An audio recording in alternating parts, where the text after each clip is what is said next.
on Flashpoints, former Senator Barbara Boxer's son caught in a big-time Indian casino ripoff. Also, Randy Credico joins us to talk about the heightened threat of arrest of Julian Assange based on recently released government documents. And, we got a lot more coming up. We're going to have you join us as well. What you all think about free speech. So get ready to give us a call. I'm Dennis Bernstein with Miguel Gavilamoli and all this straight ahead on Flashpoints. Stay tuned.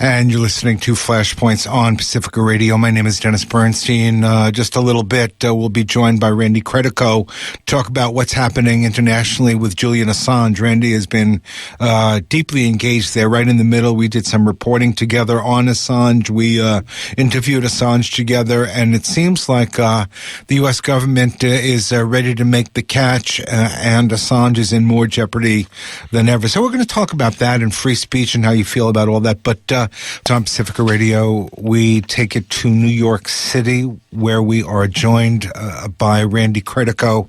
Randy, among other things pertaining to what we're going to talk about, which is Julian Assange, Randy was on the cutting edge, in the forefront of recognizing the importance of a publisher, an independent publisher like Julian Assange, the work that Assange was doing, the significant contributions he made to the big press and to the alternative press. And Randy Credico went he wanted to cover this. Hello. Excuse me. And we have seen recent revelations in the last 24 hours that confirm the fact that the U.S. government wants to put Julian Assange in jail, wants to try him, and some folks want to kill him. Randy, there's no surprise here, but it is still shocking to see this pop up in sort of a document about something else. Right. It really was a surprise. You know, I've been tied up all day today with other stuff relating to the Mueller probe, but this thing came up this morning about this kind of a glitch that there was a cut and paste piece of an indictment on something that was made public. Now, I can't get into the fine points of it all, but certainly it's very shocking and revealing that there is an outstanding indictment against Julian Assange. And I'm not surprised that this is going on under a president that is one of the most anti-press, anti-free press presidents in the history of the United States, if not the worst. This guy. So, those who think that Trump is somehow a friend of WikiLeaks or is a friend of the free press, or Julian Assange, or have pipe dreams, and those out there who are pretending to be supporters of Assange but are supporters of Trump certainly have been exposed today. And of course, there's no question that Julian Assange, his work, they did fight for him to get a little more wiggle room, to be able to get a couple of visits, to be able to have a little more room to act, but not to do his work. No, they and are it's still. Dennis, Yeah, wait go a on. second, Go stop on. there. But you say the little bit of wiggle room to go in there. It's like someone of color trying to get into Studio 54 back in the 70s in New York. You needed 500 IDs, DNA samples, and all of that to get in. So to get in there right now, you have to give them all sorts of information. You basically have to become an informant to get in. If you're going to go and send Julian Assange, you have to become a unpaid informant for the government. That's what they've done. They've made his life so uncomfortable. The new president of, you may as well, I'm going to call him Batista right now. I'm going to start calling this guy Batista. I'm going to call him Somoza, and I'm talking about let's not be nice with Mr. Moreno. He is a banana republic president that has sucked up to the IMF. He's sucked up to Mike Pence. He's sucked up to right-wing congressmen like this guy Engel from New York, who, they want to stop, they want to gag, they want to destroy a guy who is a messenger. They call messenger of song and messenger of truth. That's him. That's what they're trying to do, is like, they're worried about one guy. You've got a million. This reminds me of Spartacus going against the Roman Empire. One guy, or William Wallace going against Longshanks. Yeah, one guy. They all want to destroy him. What are they afraid of? What is it that he has? What kind of crime has he committed? This is one of the most outrageous travesties, just the thought of it, in the history of the human race. And the other side of that, Randy, of course, the sickening response of the corporate press. Now, I was listening to the coverage of this story, this revelation about this Assange arrest, U.S. officials wanting to arrest him on NPR, and it was the NPR reporter. I'm blanking on her name now, and she's doing things like She refers. This covered here in the Bay Area. It came over KQED, KALW. She refers to the charges being brought by the Swedish government?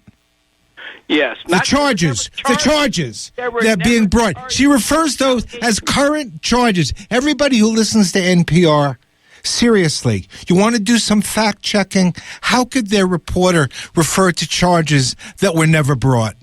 There were never charges. They were not even basic. There were allegations that were kept alive on fumes from the Crown Prosecutor Services out of London, because it's a political case. And they were dropped. There was never any charges filed. Do you understand? This was an investigation that they wanted to close in 2011. But they closed the investigation as well. No, they kept it alive at the behest of the British Crown Prosecutor Services, at the behest of the whoever rules Britain. We know it's not the Queen. The Queen's not involved in this stuff, but whoever runs it, BAE, BP, all of these other corporations that run it. They run Tony Blair and Jack Straw, these two war criminals that are still, do you know Jack Straw and Tony Blair, responsible for 1 million deaths or 500,000 deaths in Iraq, are still walking the streets of London with impunity?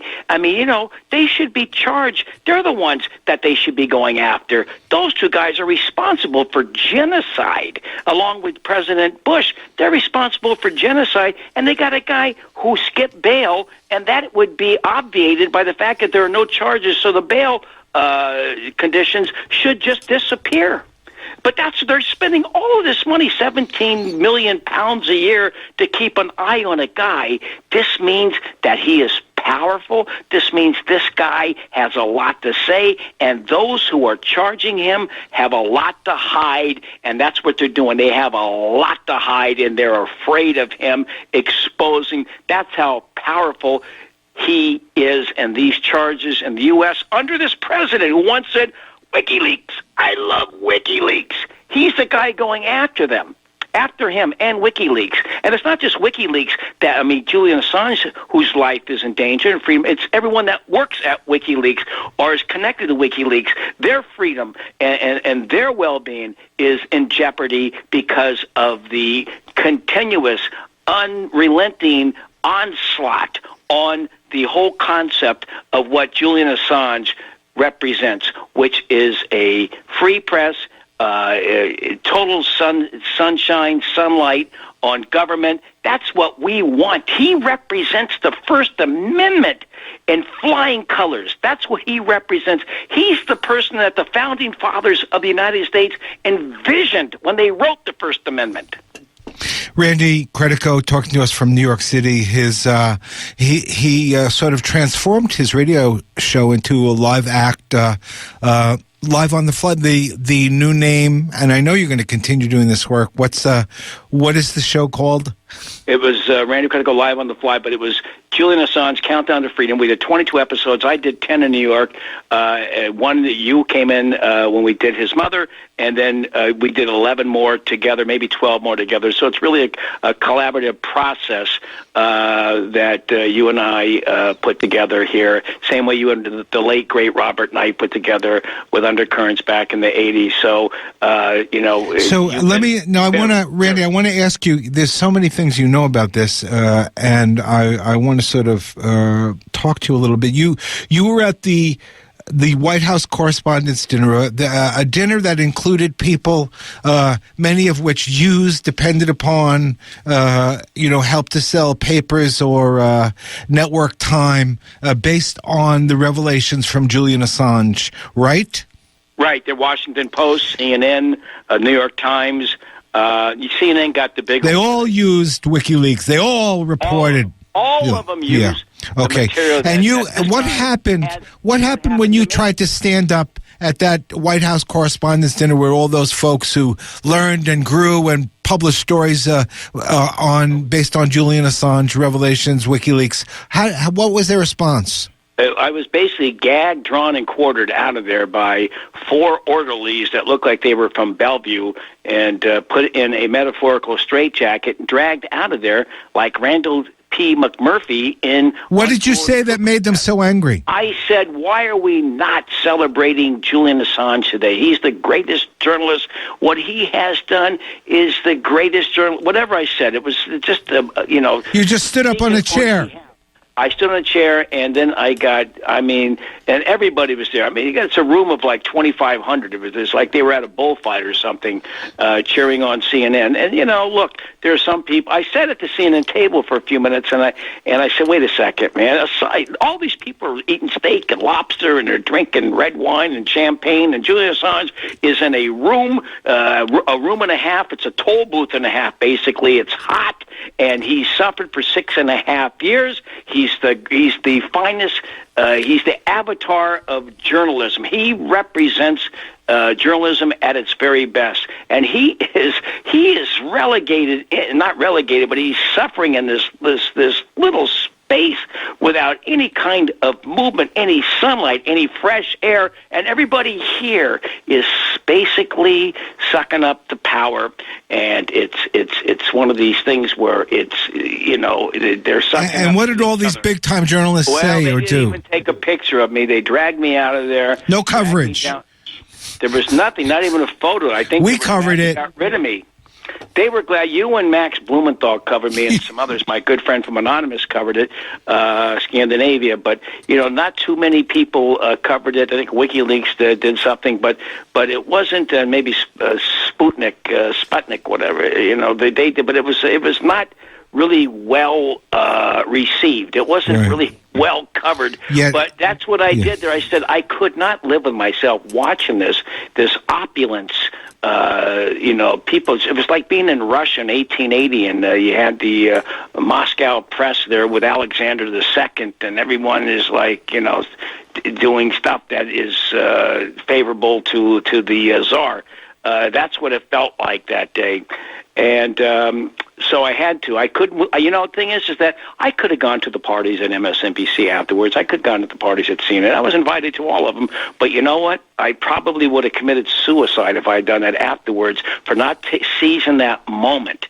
You see, you got moments like that you can speak out, and you can't reverse that. If I had not said anything, today I'd be saying to myself, why didn't I say something? Why didn't I do something? Everybody's got to do what they can to help out here. Whatever you can do from whatever angle to really help out Mr. Assange, because he's someone that we need now more than ever. Can you imagine what he would have done to the Kavanaugh hearings, to the Khashoggi murder, to what's going on with this caravan? Can you imagine if he was able to operate right now? They say, well, you can do something, but it can't be political. What do they want him to do? Like do sports stories? Like cover cricket in New Zealand? What the frick do they want him to do? But they're making his life so uncomfortable right now. This is his way. President Moreno, President Batista, President Somoza, whatever you want to call this guy, he's no Correa. He's sold out, and I understand everyone's got a price. He got his price, and he's sucking up to Trump. Imagine this guy is sucking up to Trump. President Moreno is sucking up to Trump. All right. That's the voice of Randy Credico. Randy was the originator of a series, Live on the Fly. It was the Countdown to Freedom. It was all about Julian Assange, the history and the struggle to free him. We had an opportunity on Flashpoints to participate in some of the later segments. You were a big part of it. You carried it on. During the Stefania Marizzi case with Estelle de Horn. So, Dennis, you were as big a player in this. This is a collaborative effort, and you really enhance the overall production of this. And I really appreciate the fact that you picked up when I was unceremoniously let go at WBAI. You picked up the mantle and you kept it going for Julian Assange. Well, it was an absolute honor, and it was crucial. It was at the heart of the matter of what we do, what we've been doing here at Flashpoints for 30 years, and what we do if we call ourselves a real radical alternative to the corporate press. This is, and again, there's so much about this. If they get Julian Assange, they can put us all in jail, and even the freaking lawyers for the New York Times have admitted that the Times can be prosecuted in the same framework as it is being laid out against Julian Assange. Of course, you know what, Dennis? Can I just jump in here for a minute? Do you know that guy, Jim Acosta, has never been to a war zone? Jim Acosta has never been in a situation like Julian Assange. Jim Acosta, who everyone is like, oh, my God, the poor guy has been taken away. The WikiLeaks doesn't even have a hard card, and neither does KPFA have a hard card to get in there into the White House Correspondents' Room. All right, there are a lot of news organizations that don't have a hard card. He has one, and I'm sorry that he was kicked out of there, and I think the president is anti-press and all of that, and I think they should give him back his card. He has never experienced the kind of travails and tribulations that Julian Assange has undergone to protect the First Amendment and the whole notion of a free press. He's at the very front line. He is in the foxhole. Jim Acosta is way back at the dance hall doing military police duty. Julian Assange is on the front line in the foxhole facing mustard gas, as it were. You're listening to Flashpoints on Pacifica Radio. We're speaking with Randy Credico. In a few minutes, Randy, I'd like to take some phone calls, but I also want to remind, and that number, by the way, if you want to check in with us is, and really we're interested in, we're talking about, at the bottom line here is free speech, celebrating, making love to the First Amendment.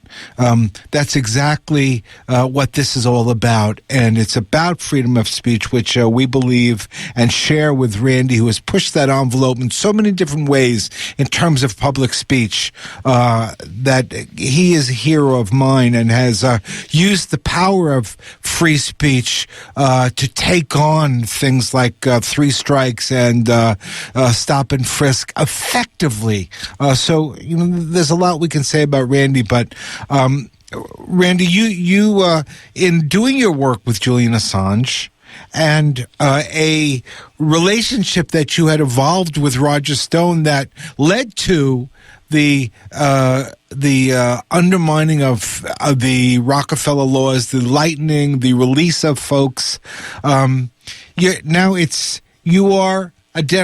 Stone has sort of done this sort of dance to, I'm going to say, bottom line, ingratiate himself with the Trumps and do the importance thing, overstating his position and trying to sort of, turn a profit or whatever from the notoriety, which has been, what he does. That's what he does. He's a businessman, but he's of absolutely no use to Julian Assange. How he insinuated himself into this has talk about that, please. he's detracted, and as have a lot of these other alt-right people who pretend to be Assange supporters. They are not, and please, these are false prophets that have insinuated themselves into the movement to free Julian Assange. If Julian Assange had done anything negative on the Trump campaign, I mean, you really didn't have to do that because there was so much stuff that was negative on him. There was no way he was supposed to win because there was anything that was good on him. He was the worst candidate of all time. But if he had lost, believe me, all these people, these Johnny-come-latelys who've shown up, these alt-right figures, Jack Posobiec, Mike Cernovich, Cassandra Fairbanks, and people of that ilk, a woman by the name of Angel Fox, all these nutcases who are racist and support the repression of the caravan coming up, they are not doing Julian Assange any good whatsoever. They are hurting his cause, and they should stay away, and they should not be allowed in. Some of these alt-right people, they don't like Assange. If it was between Assange and Trump, they would throw Assange under the bus in a minute. Their loyalty is to Trump, not to Assange. Whereas people that I know, MEB, Emmy Putin, Anonymous Scandinavia, and all these other people that I know who are hardcore people John with good Pilger. political thoughts, John Pilger, Craig Murray, all these progressives out there, they're the ones that are carried. They're the ones that we should be listening to because they're the ones who are the whistleblowers. They're the ones that are there for truth. They're the ones that we should be following. They're at the front lines, and it's not the Trump. The Trump is going after. I mean, he'd shut you down in a minute. Okay, right. Randy, I want to hold on a second. I want to give out the number. It's 1-800-958-9008. 1-800-958-9008. You have testified before the Mueller grand jury how many times? Not the grand jury. One time in front of the grand jury, but I'll be going back in front of them because. So you met with the committee several times. You met with the. I came out with the prosecutors, and in other words, their crew, because of the whole thing with the Stone lying about me, how he had whatever he did, he backslapped. Gave a backhand to WikiLeaks and to Julian Assange. His involvement here has done nothing but to hurt the cause of Julian Assange because, people look at Julian Assange and, geez, associated with Roger Stone, the most filthy human being, the most obnoxious human being. And that was a lie. That was a big lie created by Stone. Nothing to do with him. Nothing to do with him. WikiLeaks has said many times that Stone, we have no contact. Nothing. And it would be so out of character if people understood how WikiLeaks operates and the nature of the structure. They would understand what a farce, what a foolish assumption that Roger Stone could somehow, or you, for that matter, could be the conduit. He wouldn't trust me with his laundry, okay? But what did they want from you? What exactly did? Well, they know that Stone has been lying about this, right? They want to know what this is all about. The fact is that Stone had nothing to do with any of this, and so they're doing an investigation. By the way, the times that I've met with them, they're not even interested in Assange. It's like it's a peripheral part. I think the House and the Senate in their grandstand, they're more interested in getting information about Assange. So that's why I took the fifth with them. And in the Mueller probe, I think they're just trying to get to wherever they're trying to get to at this point, and they know. Believe me, you go in there, they know more than you. It's like going to watching a Columbo episode. Columbo knows who the killer is before the killer knows who he is, all right? So that's what they have, everything. So Stone has been lying. The thing is what pisses me off about Stone is that he has associated this thus infecting Assange with being associated with Trump and Bannon and all of these guys. Stone had absolutely no contact with them. They never wanted to have contact. They dressed them down on it several times. They distanced themselves. Stop saying that we're connected to you because we're not. And so, but he had to keep saying it. Okay, and let's bring in. Sorry, Randy, you're listening to Flashpoints. Let's bring in Carolyn. Carolyn, join us on Flashpoints on Pacifica Radio. You're on with Randy Credico. Hello, Dennis. This is Carolyn. Thank you so much. I would like you to say a few more words about this guy, Elliot Engels, representative. He is evidently the ranking member in the previous incarnation of the House, the ranking member of the House Foreign Relations Committee, and there's some thought that he might be actually put as chair of the House Foreign Relations Committee. Can I ask you to put some focus on that and stop this guy because he's a real fascist. He is against the Iran nuclear deal. He supported the attack on Iraq, and if you go to Roots Action, you can see all the things that. All right. Thank you. Let me just go ahead, and that's a good point about Elliot Engel. He's the one that sent a letter to Moreno. Lenin Moreno, saying that of Ecuador, saying we're going to hold back drug and interdiction aid, as if that would be a problem. Please hold it back. We're going to hold back drug interdiction aid to an IMF aid and all of these other U.S. programs, military and all of that, to your country unless you expel Julian Assange. This guy was a Democrat from the Bronx. Now, he's from the Bronx in a gerrymandered district. He's never had an opponent, Elliot Engel. He's the AIPAC congressman. He's Chuck Schumer on a congressional level. Not, he's in the House and not in the Senate, but he's one of these guys, complete military-industrial complex whore, complete Israeli anti-Palestinian representative. The thing is, he represents part of the Bronx, and that doesn't represent them.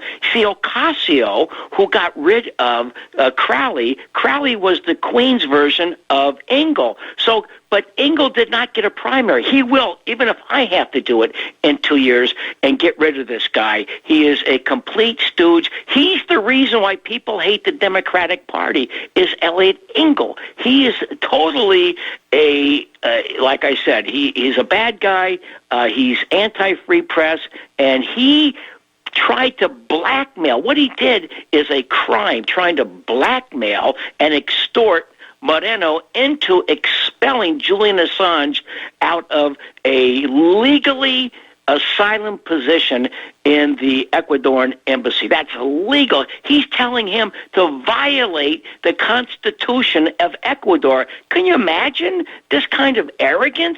If someone from Ecuador told him that they should expel someone here back to Ecuador or to any place else, can you imagine that? All right, let's keep going here. The number is 1-800. Thank you for that call, by the way. Thank you. That's a very important call. And with one of our seasoned activists of the Bay Area. The number is 1-800-958-9008, 1-800-958-9008. Julian Assange, free speech. What's your thought on this? We're joined by Mac in Berkeley, California. Mac, join us. Hey, Mac. Hey, thank you very much. I've really enjoyed your stuff over the years, man. Hey, I just wanted to bring up that whole thing with Assange. Admitting that he got the Hillary emails, from an insider and not the Russians. It seems like some people, like the Democrats, need the Russians because they really don't want to admit to people how much they suck. So, it's just a cover story, and the evidence has been pointing to, that they were leaked and not hacked by Russians. Several people have proved it by data and all that stuff, but they just don't seem to want to talk about it. Okay, thank you. Randy. All right. Well, first of all, wherever he got it, and since he's an honest individual that I believe 100%. I've been around him and had the great pleasure of being in his company 3 times. Very instructional and educational. I must tell you, enlightening, that that wherever that came, wherever the DNC, it wasn't a hack, it was a leak. I mean, please, it definitely was not like somebody hacked into the DNC, and everybody knows the history there with CrowdStrike, that they wouldn't let the FBI look at it and everything. There was some disgruntled, I don't know who did it, but it definitely was not from a Russian. It didn't take, and then as far as Podesta goes, it could have been me, because Podesta fell for one of those things where, you know, those night, if you like answer this survey, you'll get $1 billion from the Nigerian wealthy guy. That's what he did. He fell for that, and so it could have been a 3-year-old kid who got his Gmail account. Anyone could have gotten that. That didn't take a Russian hacker. That wouldn't take any hacker. It would take a 3-year-old kid. The guy fell for one of these tricks.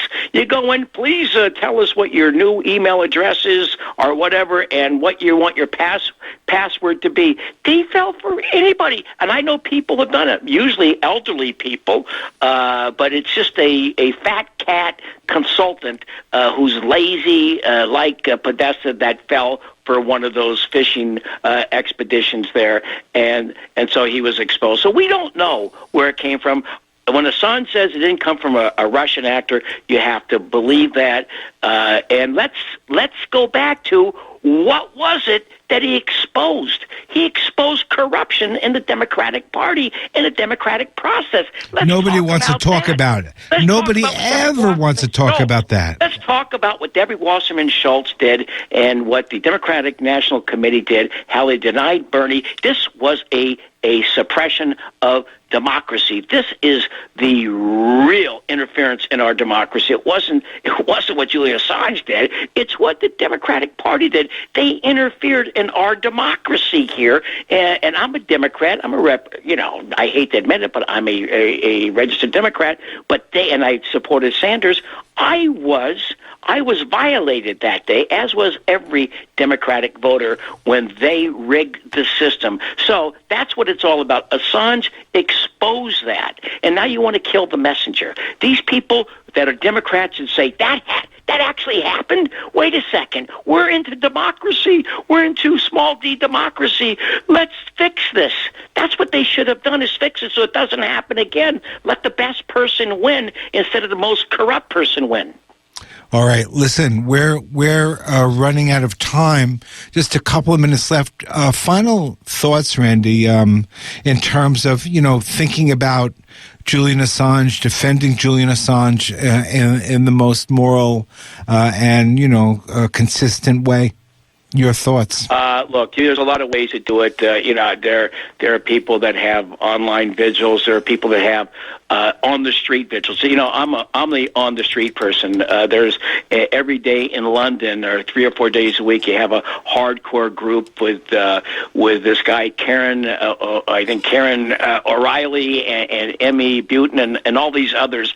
If you're in London, you should go there as much as you can and be out in front of an embassy. I think that's the most critical, is to be on the streets, being on the streets out there, because all my work with the Rockefeller drug law reform movement I was always on the street. I like being on the streets, and I think that people, if you're across the pond, get out there over there at Knightsbridge by Harrods and form a line out there for him. Let him know that there are people outside that embassy, live people out there willing to go to jail for civil disobedience or for just passive disobedience, just being out there, and let the world see it. Let there be a big cloud and crowd of humanity outside that embassy over there across from Harrods. Go out there. I think that's a great way to get involved. I've always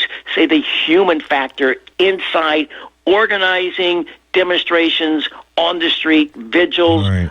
Passive vigils are the answer right now. Randy Credico, thank you. Thank you very much. Thank you, Randy. And thank you to you, Dennis, for keeping this issue alive on the Pacifica Network. Nobody does it better. Thank you. Thank you. And you're listening to Flashpoints on Pacifica Radio. True democracy is not the White House.